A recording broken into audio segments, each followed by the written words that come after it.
Hey everyone, it's Skyla. Welcome back to the channel. How are you all doing? I hope you're doing very well. Yes, we're on day 10 of 31 days of Christmas. Oh man, that felt so good to say that. So it's top 10 movies I will watch over and over again. Now, I need to say this quickly as a quick disclaimer.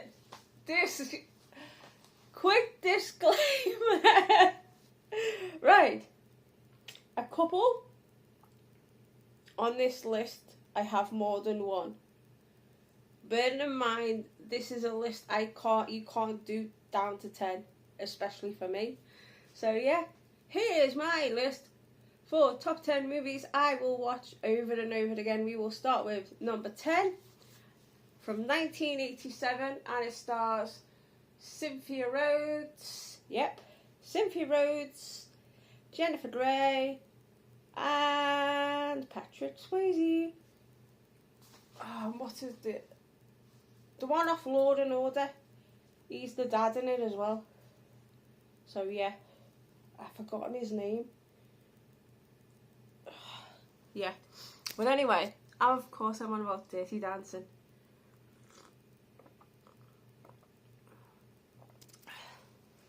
So yeah, love that movie. I was even doing some last night after drinking a bottle of wine. Don't even have to get into it, but it was fun. So 9 is from 1979, and it stars the late great Angus Scrimm and Michael A. Is it Michael A? I think it's Michael. Don't quote me on this, but I think it's Michael A. Baldwin. Yeah, or Michael B. Baldwin, just one of those two. Yeah. And what's the other guy's name?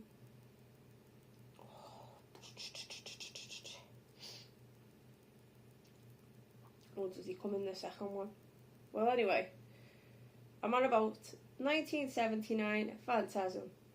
So yes, you might get a couple of horror ones, but this is movies in general, so you can actually have horror in this as well. So 8 is from 1989, and it actually stars Jean-Claude Van Damme in the original Kickboxer.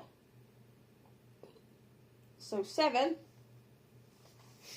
from 1988, starring Cassandra Peterson, you have the incredible Elvira, Mistress of the Dark. Yes, I will 100% watch this movie over and over and over again. It's just incredible. That's why I'm powering on. As you can't really tell, I have gripey.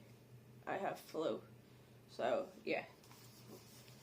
So, 6 from 1991. Here we go with a cast.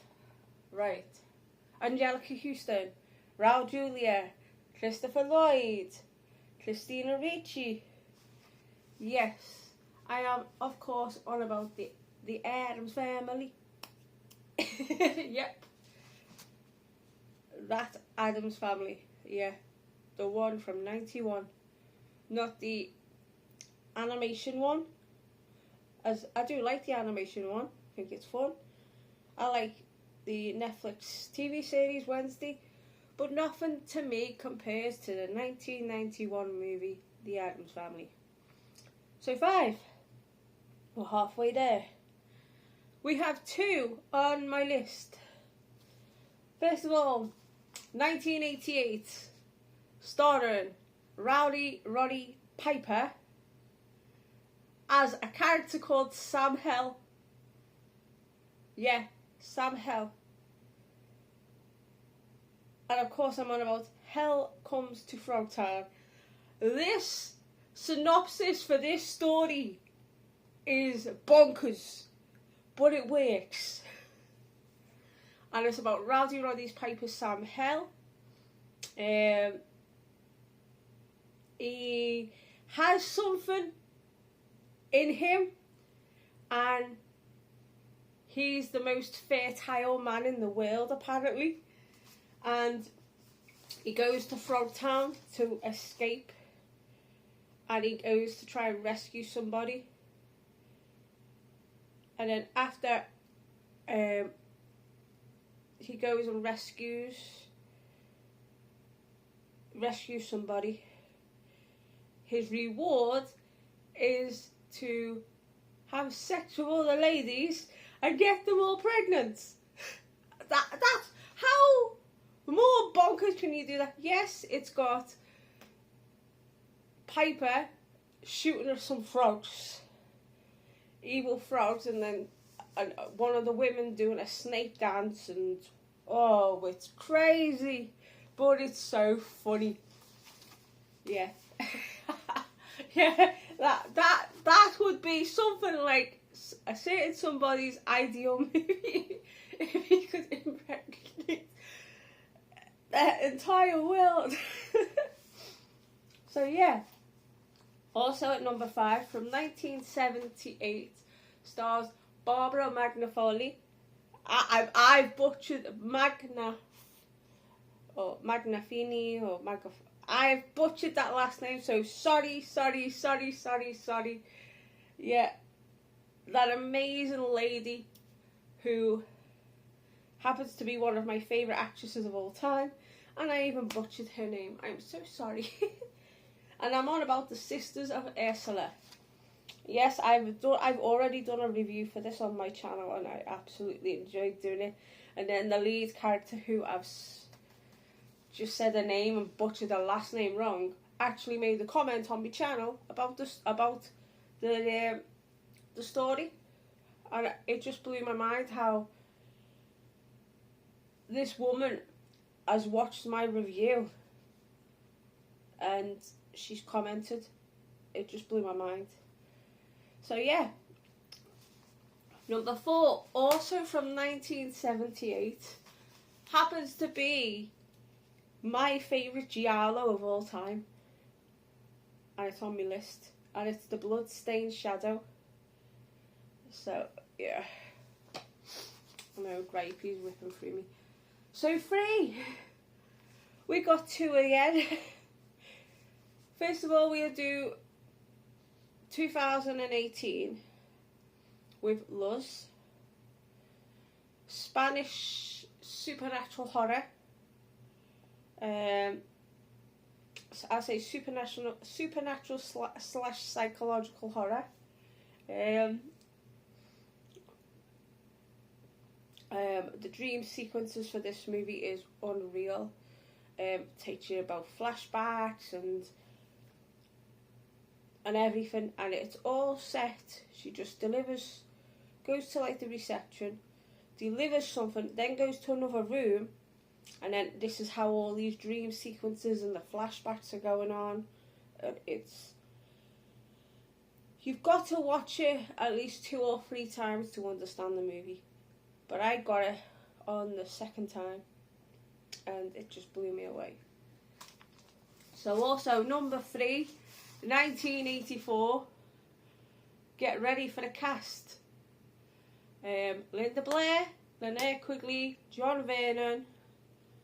And yeah, and it's about a gang of girls, and they call themselves the Satans, not the Satans, the Satans, as in Satans, Satains. Yes,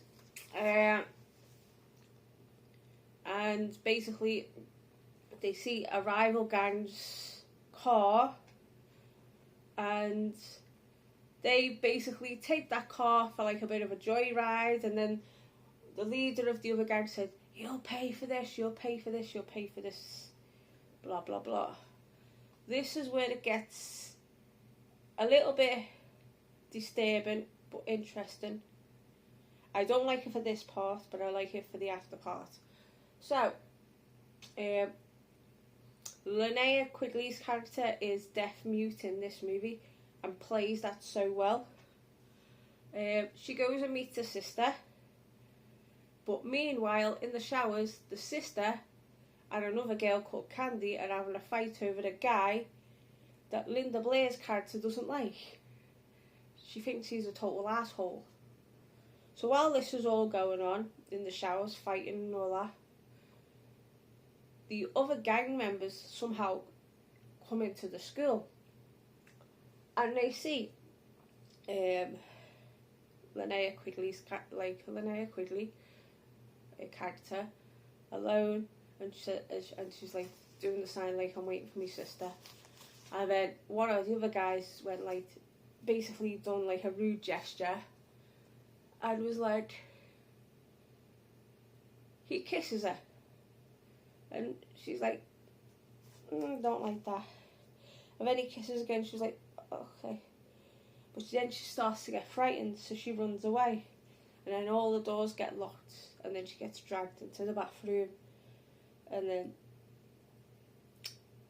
obviously, the inevitable happens.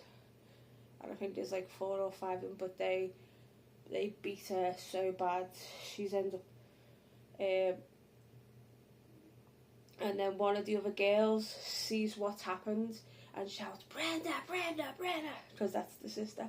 Brenda comes in, she's shocked because her sister's in a mess, and then she's in the hospital. And then for the rest of the movie, Brenda decides to take revenge on all the gangs, because another gang member, the leader of the gang, went after another girl because she was pregnant and with a boyfriend, and they were going to get married. So they picked out the perfect wedding dress. They were coming back from wedding dress shopping, and then the leader of the gang threw it over the bridge.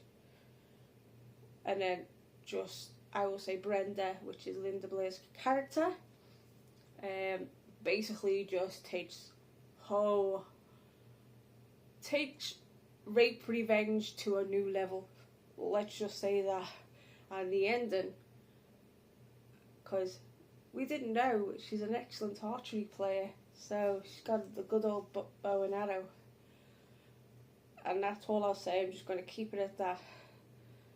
And then, yeah, but it's like, it's funny at first, then it gets really intense and disturbing, and then it just takes it proper.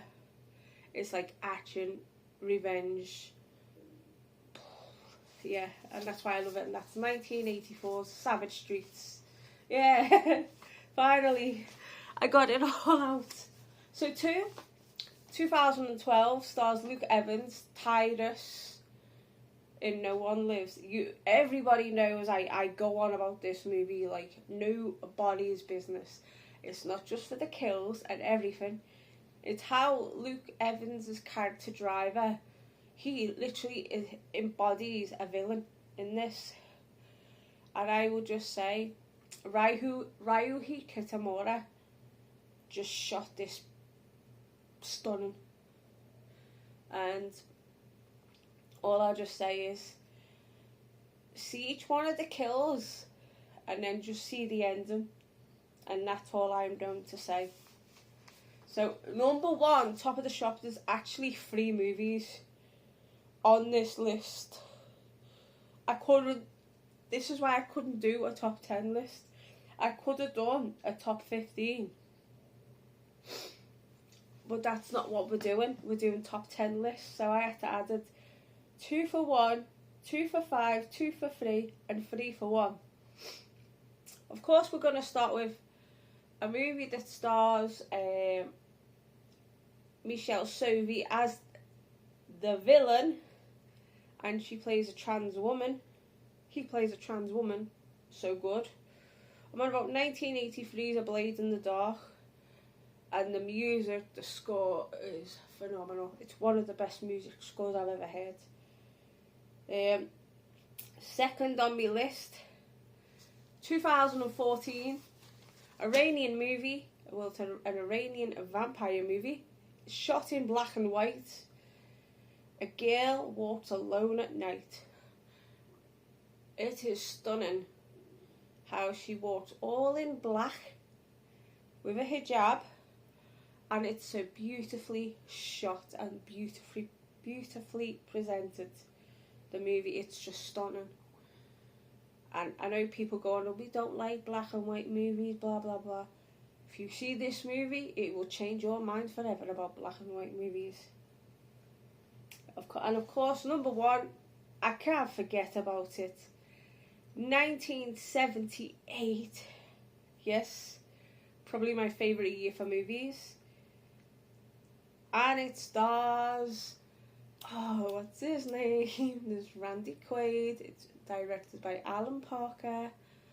And it also stars Brad Davis. You know I'm talking about Midnight Express. You know I don't even have to get into the movie. We will just leave it at that. So let's get into this list. 10, 1987, Dirty Dancing. 9, from 1979, Phantasm.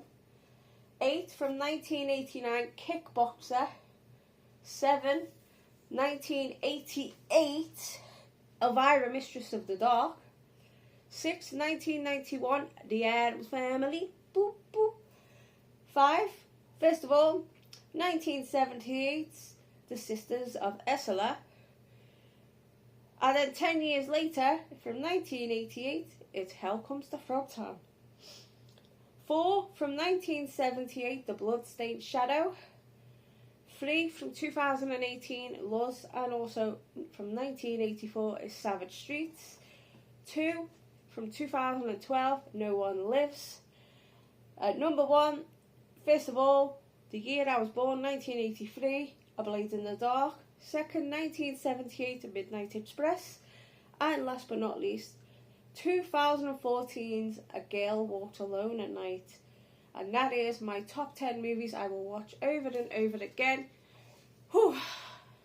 Clue for tomorrow. We're all about the clothing. We're going completely different tomorrow. So yeah, it's all about the clothing. Yeah. That's for day 11. So yeah, as you can tell, that's my list. Yeah, and as you know, I write everything down. So yeah, like, comment, subscribe, all that jazz. Turn that notification bell on. You get a brand new video from me mañana, which is tomorrow. So yeah, stay gory and have unpleasant dreams, and I'll see you all tomorrow.